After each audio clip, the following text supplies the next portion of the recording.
2021 தேர்தல்ல ஜெயங்கொண்டத்துல செம்ம tough and fight நடந்துச்சு. திமுகவுக்கும் பாமகவுக்கும் இடையில தான் அந்த நேரடி போட்டி. திமுகவுடைய காசோ கண்ணன் தான் ஜெயிச்சாரு. அவருக்கு விழுந்த ஓட்டு 99,529. அடுத்து பாமகவுடைய வக்கீல் பாலு 94,077 ஓட்டு. வெறும் 5,452 ஓட்டு தான் வித்தியாசம். ஒரு சின்ன சர்க்கிள் இருந்திருந்தா கூட ரிசல்ட்டே மாறி இருக்கலாம். அடுத்ததா சீமானுடைய நாம் தமிழர் கட்சி கிட்டத்தட்ட ஒரு 10,000 ஓட்டு பக்கம் எடுத்து 3வது இடத்துக்கு வந்தாங்க. ஸோ இப்போ வர ஏப்ரல் 23ஆம் தேதி தேர்தல் நடக்க போகுது. இப்போதைக்கு கணக்குப்படி பார்த்தீங்க அப்படின்னா இந்த ஏரியா பாமகவுடைய கோட்டை அப்படின்னு சொல்லுவாங்க. போன முறை நூலிழையில் கோட்டை விட்டதால் இந்த தடவை எப்படியாவது ஜெயிச்சே ஆகணும் அப்படின்னு சொல்லி பாமக வெறியோட வேலை செஞ்சுட்ருக்காங்க.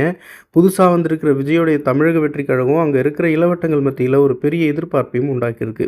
ஸோ இவங்க பிரிக்கிற அந்த ஓட்டு திமுக அல்லது அதிமுக அந்த 2 பேருக்குமே தலைவலியாக இருக்கும்.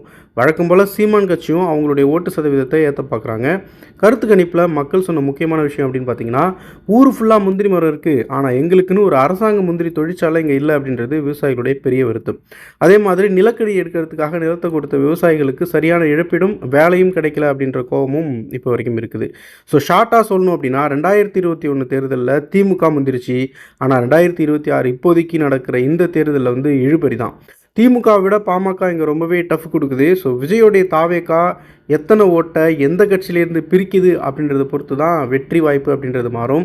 ஸோ விஜய் சொன்ன மாதிரி டிவிகேவுக்கும் டிஎம்கேவுக்கும் போட்டி இந்த தொகுதியில் கிடையாது. இந்த தொகுதியை பொறுத்த வரைக்கும் பிஎம்கேவுக்கும் டிஎம்கேவுக்கும் தான் போட்டியே. ஸோ பாமகவா திமுகவா அப்படின்றது தான் போட்டியே.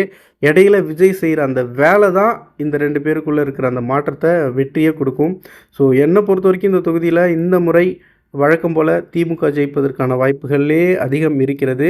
ஸோ குறைந்த வாக்குகள் வித்தியாசமாக இருந்தாலும் அது திமுகவுக்கு சாதகமாக போகிறதுக்கான வாய்ப்பு இருக்குது. ஸோ யார் வெற்றி பெறுறாங்க அப்படின்றத பார்க்கலாம்.